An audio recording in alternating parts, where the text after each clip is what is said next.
Dvaita and Advaita. Dvaita and Advaita. Short story. ஒரு வனத்தில் ஒரு பிரம்ம ரிஷி இருந்தார். அவர் மாபெரும் ரிஷிகளை அண்டி மாணாக்கனாக இருந்து பலகாலம் வனத்திடை தங்கி பிரம்ம ஞானம் பெற்றார். அதற்கு மேல் அறிவதற்கு ஏதுமில்லை என்ற நிலை. அதாவது இந்த மனித உடலில் இதற்கு மேல் பெற முடியாது அடுத்த கட்ட உச்ச ஞானம், உடலை விட்டு நிலை பெறுவதுதான் என்ற நிலை அடைபவரே பிரம்ம ரிஷி ஆவார். அந்த பிரம்ம ரிஷி மாணாக்கர்களுக்கு பலவித தவ நிலைகளை கற்பித்தார். இறுதியாக 2 மாணவர்களை தேர்ந்தெடுத்தார். மற்றவர்கள் பெற்ற ஞானத்தை வைத்து வேத பாராயணம் மற்றும் ஆலய சம்பந்தப்பட்ட வழிபாடு, மேலும் அரசனுக்கு தேவைப்படும் விசேஷ ஹோமங்கள் முதலானவை செய்து பிழைத்துக் கொள்ள ஊருக்குள் சென்று விட்டனர். அவ்வாறு தான் கற்ற ஞான விஷயங்களை பிறருக்கு உபதேசிக்கவும் வழிமுறைகள் பயன்படுத்தவுமான மிக்க ஒழுங்கு பயிற்சிகளும் அதீத மனன சக்தியும் கொண்டிருந்தனர். துவைத மற்றும் அத்வைத என்னும் 2 மாணாக்கர்களை தேர்வு செய்த பிரம்ம ரிஷி மற்றவர்களைப் போல் பிழைப்பு தேடாமல் தன்னைப் போல் நிலையடைய முயற்சி செய்யச் சொல்லி சந்தேகங்களை விளக்கி தெய்வீக அனுபூதி பற்றிய உயர்வை உரைத்து, இன்னும் தான் அனுபவித்த பேரின்ப நிலை அவர்களும் அடைய உரித்தான அனைத்தையும் உரைத்து, அது பற்றி நடக்குமாறு அறிவுறுத்தி, அந்த வனத்திலேயே இதுவரை எவரும் புகாத சூரிய ஒளியும் தெரியாத அடர்ந்த புதர்ப்பகுதிக்குள் புகுந்து மறைந்து விட்டார். துவைதனும் அத்வைதனும் தனித்தனியே தவம் செய்த முடிவு செய்தனர்.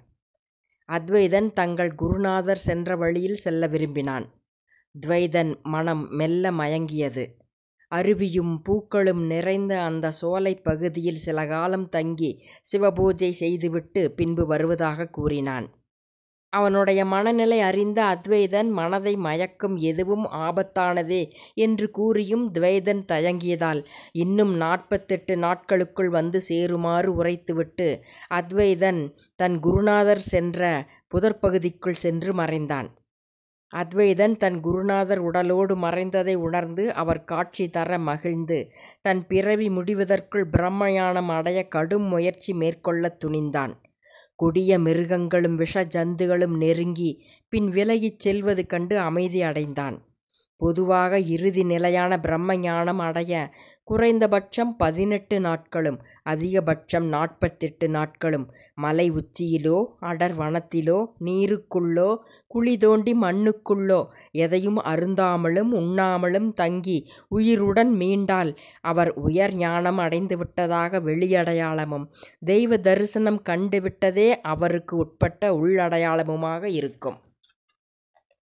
அதற்கான முயற்சியில் ஈடுபட்டான் அத்வைதன். இங்கு சோலை அழகில் மயங்கிய துவைதன் தன் சிறிது நாள் இங்கு தவம் செய்ய முடிவு செய்தான். பின்பு மன நிறைவானதும் குரு சொற்படி அத்வைதன் இருக்குமிடம் சென்று விடலாம் என நினைத்தான். அவன் களிமண்ணால் ஒரு சிவலிங்கம் செய்தான். அவன் எவ்வளவு முயன்றும் குரு கட்டளையின்படி தன் ஜீவனையே லிங்கமாக ஒருமித்து கவனிக்க முடியாததால் அவ்வாறு செய்தான். மழையிலும் காற்றிலும் சேதம் வராமலிருக்க சிவலிங்கத்திற்கு ஒரு குடில் அமைத்தான். பூக்களை பறித்து பூஜை செய்தான். அருவி நீரில் நீராடி அதை கொண்டு வந்து அபிஷேகம் செய்தான். தான் கற்ற வேத பாடங்களை ஓலைச் சுவடிகளை பதப்படுத்தி அதில் எழுதலானான். அவன் நைவேத்தியமாக சுவாமிக்கு படைத்த கனிகளை அவன் நீராடிவிட்டு வருவதற்குள் குரங்குகள் வந்து எடுக்கலாயின.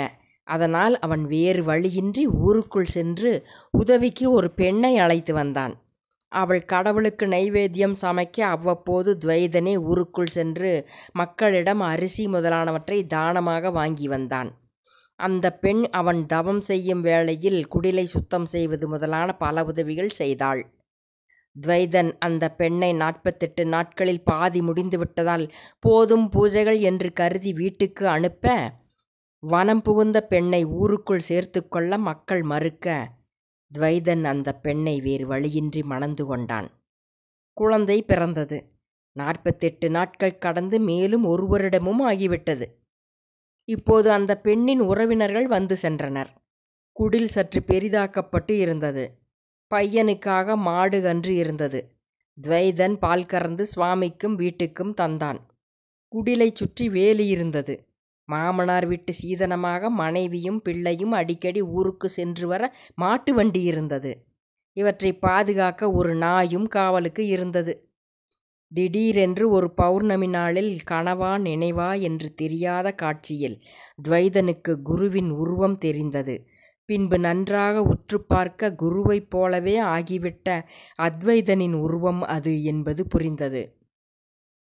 திடுக்கிட்ட துவைதன் வெட்கத்துடன் தன் கிரகஸ்த நிலையை எண்ணினான். பிரம்மஞானம் அடைந்துவிட்ட அத்வைதன் கடவுளை வெளிபாவனையாக துவைதன் எண்ணி ரசிக்கத் தொடங்கியதின் விளைவையும் ஜீவாத்மாவும் பரமாத்மாவும் வேறல்ல என்று கண்டுவிட்ட அத்வைத நிலையையும் உணர்த்தியதைப் போல் உணர்ந்து திடுக்கிட்ட துவைதன் அந்த நடுநிசி வேளையில் பௌர்ணமி வெளிச்சத்தில் தன் குருவும் குருநிலை அடைந்துவிட்ட தன் முன்னாள் நண்பன் அத்வைதனும் சென்ற அடன் வனப்பகுதிக்குள் சென்று மறைந்தான். முற்றும்.